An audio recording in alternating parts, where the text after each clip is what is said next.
Julian Vance, CEO de un conglomerado tecnológico global, estaba de pie en el pasillo estéril y blanqueado por el sol de la escuela primaria Northwood, sintiendo una aguda irritación. Estaba allí para una oportunidad fotográfica, un ritual de benevolencia corporativa que detestaba. Donaba un palé de nuevas tabletas brillantes, un acto en el que su departamento de relaciones públicas insistía para humanizar la marca Vance Innovations. Mientras la exhausta directora hablaba interminablemente sobre los recortes presupuestarios, su mirada se fijó en una niña pequeña apoyada contra la pared opuesta, intentando volverse invisible. No fue su vestido raído ni la vigilancia silenciosa en sus ojos lo que captó su atención. Fueron sus pies. Estaban descalzos, pequeñas plantas pálidas en fuerte contraste con el linóleo sucio. Un escalofrío de disgusto lo recorrió. No vio a una niña necesitada, sino un fracaso del sistema, una señal de negligencia parental que ofendía su visión precisa y ordenada del mundo. Se dio la vuelta, desechando la imagen como una anomalía desagradable en un día por lo demás predecible. No sabía que esa única imagen fugaz de una niña sin zapatos derrumbaría el vacío cuidadosamente construido de su vida. Todavía no podía comprender que en la silenciosa resistencia de ella encontraría la respuesta a una pregunta que había olvidado cómo formular. Esta era la historia de cómo un hombre que lo tenía todo aprendió el verdadero significado de la riqueza gracias a una niña que no tenía nada, una niña que caminaba descalza por un mundo frío, pero que nunca perdió el calor de su corazón. Elara tenía 8 años y comprendía el lenguaje del silencio. Conocía el silencio particular del dormitorio del hogar infantil San Judas justo antes del amanecer, cuando el único sonido era la respiración de las otras 20 niñas de la habitación. Sabía cómo caminar de puntillas sobre las tablas frías para no despertar a las más pequeñas. Su mundo estaba compuesto por cosas cuidadosamente preservadas, un único suéter azul descolorido que había pertenecido a su madre, una copia gastada de un libro sobre constelaciones y una pequeña piedra gris perfectamente lisa que había encontrado con su padre en su último paseo juntos. Esos eran sus tesoros. Su rutina era un ritual de dignidad silenciosa. Cada mañana se lavaba la cara con agua fría del grifo común, el golpe helado era un recordatorio de que estaba despierta, de que había sobrevivido otra noche. Alisaba cuidadosamente su delgado vestido heredado, intentando estirar las arrugas con sus pequeñas manos. Era una experta remendadora, sus dedos ágiles cosían con destreza una costura floja o reforzaban un codo gastado con un hilo recogido de la caja de costura. No lo hacía con tristeza, sino con un sentido enfocado de propósito. Sus padres le habían enseñado a cuidar lo que tenía, y ella honraba su memoria en esos pequeños actos de conservación. El camino a la escuela era la parte más dura de su día. Un mes atrás, las zapatillas desgastadas que había usado durante 2 años finalmente se deshicieron. La suela del zapato derecho se partió completamente, abriéndose como una boca cansada hasta desprenderse del todo. Intentó caminar con un solo zapato, pero la marcha desigual dolía más que ir descalza. Así que ahora caminaba sin nada en los pies. El trayecto de media milla era un mapa de texturas que conocía íntimamente, la sorprendente suavidad de las losas desgastadas de la acera, la aspereza de los tramos recién pavimentados, la traicionera mordida de una piedra suelta. En otoño, el frío se filtraba desde el suelo hasta sus huesos, un dolor profundo y persistente. En la escuela, sentía las miradas como un contacto físico. Escuchaba los susurros, las palabras cortantes y crueles de niños que no comprendían. Mira, sin zapatos. ¿Estará sucia? Aprendió a caminar pegada a las paredes, a sentarse en la parte trasera del aula, a hacer que su pequeño cuerpo ocupara el menor espacio posible. Nunca lloró. Nunca se quejó. Hacerlo habría sido aceptar la derrota, permitir que la frialdad del mundo ganara. En cambio, se refugiaba en su mente. En clase escuchaba con una intensidad que desconcertaba a sus maestros. Devoraba libros, viajando a tierras lejanas y épocas antiguas, a mundos donde el valor de una niña no se medía por lo que llevaba en los pies. Sus notas eran impecables, un testimonio silencioso de su mente feroz y resiliente, que se negaba a ser definida por las circunstancias. El dolor en sus pies era solo un zumbido lejano, un ruido de fondo frente a los mundos vibrantes que exploraba en las páginas de un libro. Julian Vance existía en un mundo totalmente opuesto al de Elara. Su oficina era un santuario de cristal en el piso 75 de la Torre Vance, un monumento reluciente a su ambición. Desde esa altura, la ciudad de abajo era un mapa abstracto y silencioso de su éxito. Las personas eran puntos diminutos, el tráfico un río de luces sin sonido. Así lo prefería. La distancia le brindaba claridad y control. Su escritorio era una vasta superficie de granito negro pulido, sobre la cual no había más que un monitor elegante y una sola fotografía en un marco plateado. La foto era de su esposa, Lily, que había muerto hacía 4 años. Su sonrisa en la imagen estaba llena de vida, una vitalidad que ahora le resultaba ajena. Tras la muerte de Lily, Julian había extirpado metódicamente la emoción de su vida, tratándola como una línea de código defectuosa que debía eliminarse. Sustituyó el duelo por trabajo, vertiendo cada gota de su intelecto formidable y energía en su empresa. Vance Innovations creció hasta convertirse en un imperio bajo su impulso implacable. Las revistas de negocios lo elogiaban como visionario, un genio de la eficiencia y la estrategia despiadada. Pero el hombre detrás del mito era una cáscara vacía. Su lujoso apartamento era tan estéril como su oficina. Comía solo. Sus conversaciones eran transacciones, desprovistas de cualquier conexión genuina. Había construido una fortaleza de riqueza y poder, pero se había encerrado dentro, solo con el fantasma de una sonrisa en un marco plateado. Para él, la caridad no era un acto de compasión, sino un componente estratégico de la gobernanza corporativa. Se trataba de incentivos fiscales, gestión de marca y percepción pública. La donación de tabletas a la escuela primaria Northwood no era más que otro movimiento calculado, una tarea menor que delegar y olvidar. Había creado un mundo en el que todo era cuantificable, predecible y eficiente. La visión de la niña descalza lo había perturbado precisamente porque no era nada de eso. Era un dato desordenado e ilógico que no encajaba en su universo ordenado, y su mente, entrenada para resolver problemas y eliminar ineficiencias, no dejaba de darle vueltas, incapaz de archivarlo. Al día siguiente de su visita a la escuela, la imagen de los pies descalzos de la niña seguía incrustada en su mente, una intrusión persistente e indeseada. Durante una reunión de la Junta sobre las proyecciones de ganancias del tercer trimestre, se sorprendió a sí mismo distraído. No veía los gráficos elegantes en la pantalla, sino el linóleo frío y sucio del pasillo de la escuela. No escuchaba la voz segura de su director financiero, sino el sonido imaginado de susurros que seguían a una pequeña figura que se alejaba. «¿Está bien, Julian?», preguntó su segundo al mando, un hombre perspicaz llamado Marcus, al notar su lapsus. La mirada de Julian volvió a enfocarse. «Bien», respondió con voz cortante. «Continúe». Pero no estaba bien. La anomalía crecía, convirtiéndose de una leve irritación en una inquietud profunda. Había construido su vida sobre el principio de resolver problemas. Si un servidor fallaba, se reemplazaba. Si un mercado no funcionaba, se reestructuraba. ¿Pero qué hacía uno con el problema de una niña sin zapatos? Era ineficiente. Era ilógico. Y, comprendió de golpe, era profundamente humano. Y había olvidado cómo procesar los problemas humanos. Esa misma tarde llamó a su asistente ejecutiva, Catherine, una mujer hipereficiente que llevaba años a su lado.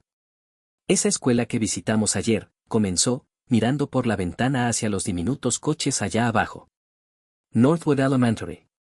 Había una alumna allí, una niña pequeña, sin zapatos. La expresión de Catherine se mantuvo profesionalmente neutra, pero estaba sorprendida. Era la primera vez en años que él mostraba interés personal en sus obras benéficas. «Entiendo, señor Vance, ¿quiere que haga algo al respecto?». «Averígualo», ordenó, con un tono en el que se filtraba una emoción que ni siquiera él sabía nombrar. «Quiero saber su situación. Hazlo con discreción». Esperaba una explicación sencilla, quizás sórdida, un hogar roto, padres negligentes, algo que confirmara su visión cínica del mundo y le permitiera descartar el asunto. Pero la carpeta que Catherine colocó en su escritorio al día siguiente distaba mucho de ser simple. Era delgada, contenía solo unas pocas hojas, pero pesaba más que cualquier informe financiero que hubiera leído jamás. Elara Miller. 8 años.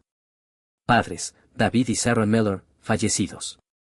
Un accidente de coche en una carretera mojada, 2 años atrás. Sin familiares vivos. Tutela del Estado, residente en el hogar infantil San Judas. El informe incluía una copia de sus expedientes escolares, asistencia perfecta, sobresalientes en todas las materias.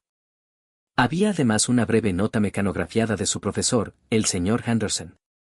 Elara es una niña excepcionalmente brillante y resiliente. Es callada y reservada, pero sus trabajos escritos muestran una notable profundidad de pensamiento e imaginación. Un espíritu verdaderamente especial. Julian se quedó mirando esas palabras. Resiliente. Espíritu especial. Leyó las notas clínicas de la directora del orfanato, que detallaban los recientes recortes presupuestarios. Habían eliminado el fondo destinado a ropa. Sus zapatos se habían deshecho. Simplemente no había dinero para reemplazarlos. No era un fallo moral. No era negligencia. Era la fría y dura aritmética de la pobreza. Una niña caminaba sobre pavimento helado por culpa de una línea en un presupuesto. Sintió algo profundo y desconocido, una grieta que resquebrajaba la superficie congelada de su apatía. Miró la foto de Lily. Ella había sido trabajadora social antes de que él hiciera su primer millón. Creía en la gente. Luchaba por niños como Elara. Ella habría sabido exactamente qué hacer. No habría enviado a un asistente ni escrito un cheque. Habría ido en persona. Se habría agachado, mirado a la niña a los ojos y ofrecido no solo zapatos, sino calidez. Bondad. Ese pensamiento fue como un golpe físico. Había pasado 4 años construyendo un legado de acero y cristal en su nombre, pero no era un monumento a su espíritu, sino a su propio dolor. Había honrado su memoria convirtiéndose en todo lo que ella no era, frío, distante, desconectado. Había confundido la inmensa riqueza con el verdadero valor. Un nuevo sentimiento comenzó a cristalizar en él, una vergüenza tan aguda que casi le revolvía el estómago. Sus ojos se posaron en la propuesta de su nueva fundación corporativa, la Iniciativa Vance para las Tecnologías del Futuro. La misión era un escaparate de jerga empresarial sobre sinergia, innovación y empoderamiento digital. Levantó el papel. Se sentía resbaladizo, caro y totalmente vacío en sus manos. Por primera vez lo vio tal cual era, un ejercicio estéril, sin alma, para mejorar la marca. Un gesto hueco. Y comprendió su verdadera crisis. No era una acción en caída ni un producto de la competencia. Era un fracaso catastrófico de su propia humanidad. Julian pulsó el intercomunicador de su escritorio. Cancele mi agenda de esta tarde, dijo con una voz firme, cargada de un propósito que no sentía desde hacía años. Toda. Pero señor Vance, tiene la revisión trimestral con la Junta de Tokio. Cancélala, repitió, esta vez más suave, pero con una determinación inquebrantable. Se levantó y caminó hacia el marco plateado de su escritorio. Tomó la foto, pasando el pulgar por la curva de la mejilla de Lily. Lo siento, susurró a la mujer congelada en el tiempo. Lo siento tanto. Olvidé lo que era importante. Sin decir más, salió de la oficina, dejando atrás a una Caterina atónita y una agenda llena de reuniones multimillonarias. No tomó su coche con chofer, como siempre. Condujo él mismo, guiando el vehículo elegante y poderoso fuera del garaje subterráneo estéril, hacia el pulso desordenado e impredecible de la ciudad. No fue a unos grandes almacenes de lujo. Usó el sistema de navegación de su coche para buscar la dirección de un distribuidor mayorista de calzado, en una zona industrial que no visitaba desde hacía décadas, un lugar de almacenes de ladrillo y camiones rugientes. Entró en el enorme edificio, con su traje caro y sus zapatos de cuero hechos a mano desentonando por completo. Un hombre corpulento en un montacargas se detuvo y lo miró con sorpresa. ¿Puedo ayudarlo?, preguntó el hombre, desconcertado. Necesito hablar con el dueño, dijo Julian. Quiero comprar zapatos. Zapatos de niños. Una hora más tarde, el coche de Julian iba seguido de una gran furgoneta de reparto. Pero no se dirigieron al centro de la ciudad. Avanzaron hacia Northwood, atravesando barrios que cambiaban poco a poco, de jardines cuidados y casas señoriales a hileras de bungalows modestos y edificios bajos de apartamentos. Se dirigieron a la escuela. Cuando el reluciente sedán negro de Julian se detuvo frente a la escuela primaria Northwood, seguido de la furgoneta blanca sin distintivos, el revuelo fue inmediato. La directora, una mujer agotada llamada Martha Albright, salió apresuradamente, con el rostro marcado por la confusión y la ansiedad. Había supuesto que la donación de tabletas sería el fin de sus tratos con aquel intimidante CEO. Señor Vance, balbuceó, alisándose la Rebeca. No lo esperábamos, ¿hay algún problema con las tabletas? No, directora Albrecht, respondió Julian, serio pero no áspero. No hay ningún problema con las tabletas. El problema soy yo, señaló hacia la parte trasera de la furgoneta, de donde su chofer y un trabajador del almacén empezaban a descargar grandes cajas de cartón. Una tras otra caían sobre la acera. ¿Qué es todo esto?, preguntó la directora, con los ojos abiertos de par en par. Zapatos, dijo Julian simplemente. Y calcetines. Y botas de invierno. De todas las tallas. La magnitud era abrumadora.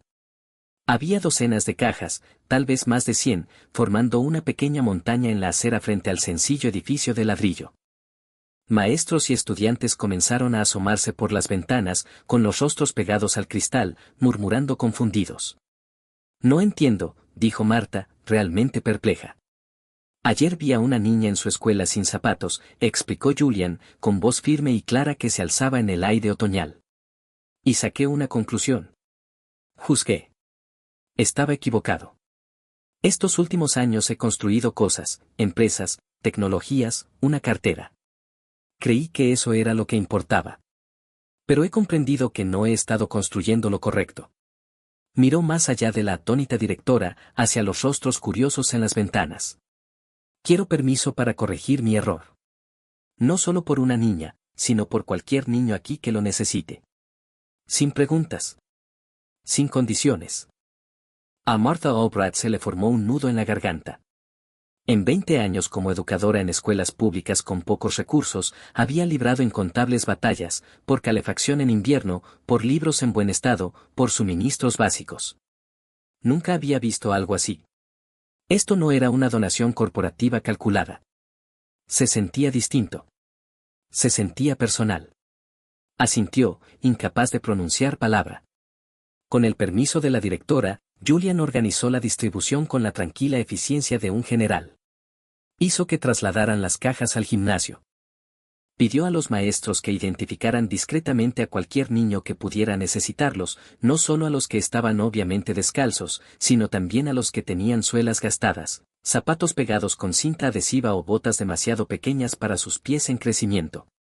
Elara estaba en la biblioteca, perdida en un libro sobre el océano, cuando su maestro, el señor Henderson, le tocó suavemente el hombro. Le dijo que la necesitaban en el gimnasio. El miedo, frío y familiar, se enroscó en su estómago. El gimnasio era para asambleas, para ser señalado. Lo siguió en silencio, sus pies descalzos no hacían ruido sobre el suelo de baldosas. La sala estaba llena de una energía extraña y excitada. La montaña de cajas había sido abierta, revelando fila tras fila de zapatos nuevos, zapatillas de todos los colores, zapatos escolares resistentes de cuero marrón, botas de invierno forradas de felpa. El aire estaba impregnado con el olor a cuero y goma nuevos. En medio de todo estaba Julian Vance. Se había quitado la chaqueta y arremangado las mangas. Tenía en la mano un medidor de tallas y estaba arrodillado frente a un tímido niño de primer grado, cuyos viejos tenis estaban rotos en la punta. Con paciencia, le calzó un par de zapatillas nuevas, de un azul brillante. ¿Cómo se sienten?, preguntó Julian con voz suave. Mueve los dedos, ¿tienes espacio suficiente? El niño asintió con ojos muy abiertos, dio un paso vacilante, luego otro, y finalmente un pequeño salto. Una enorme sonrisa iluminó su rostro. Elara observaba desde la puerta, inmóvil. Vio a otros niños del orfanato, a niños de su barrio, todos tratados con el mismo respeto tranquilo. No había vergüenza. No había lástima.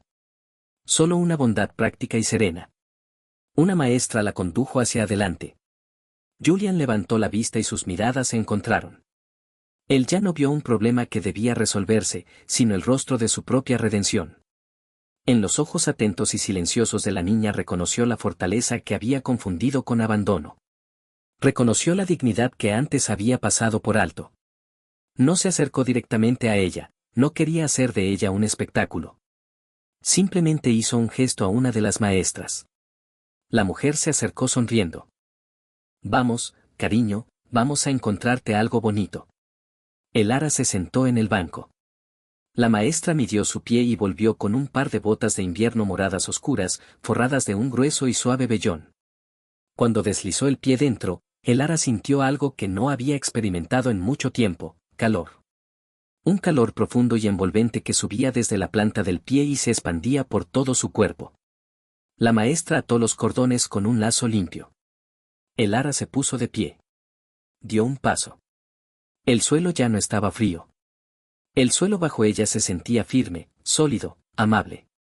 Por primera vez no sintió la necesidad de pegarse a la pared para volverse invisible. Se irguió.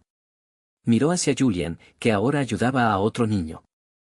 Y por primera vez desde que sus padres habían muerto, sintió un destello de esperanza de que quizás el mundo no era un lugar tan frío. Una pequeña y tímida sonrisa se dibujó en sus labios. El evento en el gimnasio no fue el final de la historia, fue el comienzo. Esa misma tarde, Julian no volvió a su ático vacío. Fue al hogar infantil San Judas. Allí se reunió con la directora, una mujer de rostro amable llamada Elena Gabel, cuyos ojos llevaban el cansancio de alguien que libraba una batalla constante contra la escasez de recursos. No vino con grandes anuncios. Llegó con una pregunta. ¿Qué necesitan?, preguntó. Elena se quedó sorprendida. Los donantes normalmente le decían que le daban. Ellos imponían las condiciones. Nadie le preguntaba. Titubeante al principio, pero luego con creciente pasión, le contó todo: el techo con goteras, la vieja caldera que apenas funcionaba cada invierno, la falta de tutores, la ausencia de fondos para materiales de arte y clases de música, y el simple deseo de tener un nuevo juego de enciclopedias para la pequeña biblioteca de los niños. Julian escuchó cada palabra. No tomó notas. Solo escuchó, absorbiendo la realidad de un mundo que había ignorado durante demasiado tiempo. Al día siguiente, la iniciativa Avance para las Tecnologías del Futuro fue oficialmente cancelada. En su lugar nació una nueva entidad, la Fundación Lily, llamada así por su difunta esposa. Su declaración de misión era sencilla y escrita por el propio Julian.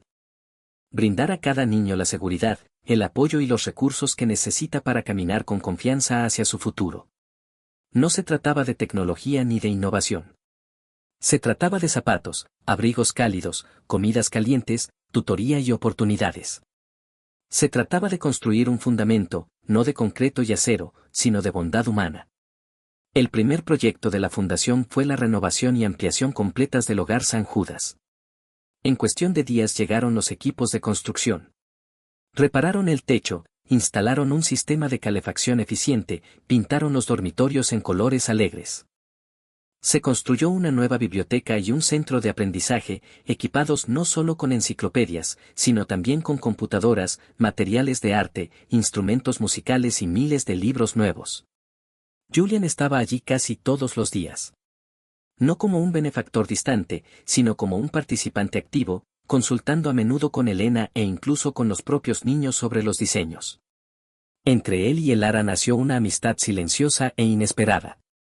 Comenzó a ser voluntario como lector en el hogar, y con frecuencia la encontraba en la nueva biblioteca, devorando un libro. Descubrió su amor por las estrellas y su sueño de convertirse algún día en maestra. Ella, a su vez, conoció al hombre detrás de la armadura corporativa. Él le habló de Lily, de su bondad, de su risa. Al hablar con esa niña seria y callada, pudo finalmente hablar de su esposa sin el peso aplastante del dolor, recordando no solo lo que había perdido, sino también lo que ella le había dado. El ara se convirtió en su brújula silenciosa y firme, un recordatorio constante del propósito que había encontrado. Pasaron los años, llenos de progreso y sanación. La Fundación Lily creció hasta convertirse en una poderosa fuerza del bien, extendiendo su alcance a escuelas y orfanatos en todo el estado y luego en todo el país. Se transformó en un modelo de filantropía compasiva y efectiva, siempre guiada por su principio fundamental: escuchar primero, luego actuar. Julian Vance, el despiadado titán tecnológico, se transformó.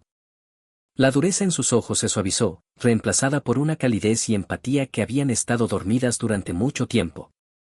Aún dirigía su empresa, pero su misión había cambiado, se centraba ahora en la tecnología ética y la responsabilidad corporativa.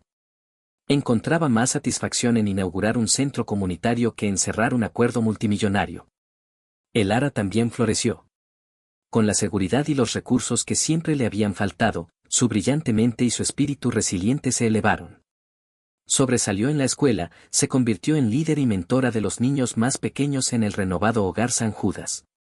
Colaboraba en la fundación, y su propia experiencia le otorgaba una capacidad única para conectar con niños en situaciones difíciles. Era la prueba viviente del impacto de la fundación. 10 años después. Una tarde soleada, Julian estaba sentado entre el público en la ceremonia de graduación de una prestigiosa universidad.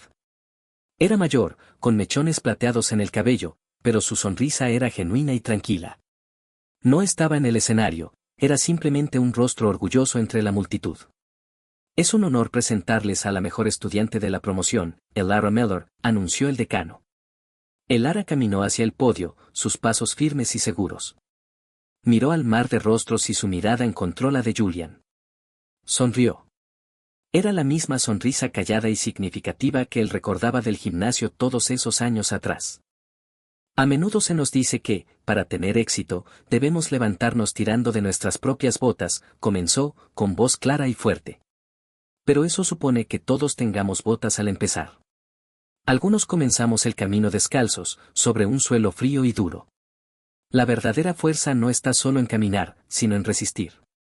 Y la verdadera gracia está en quienes se detienen, se arrodillan y ofrecen una mano, y un nuevo par de zapatos, a un compañero de viaje.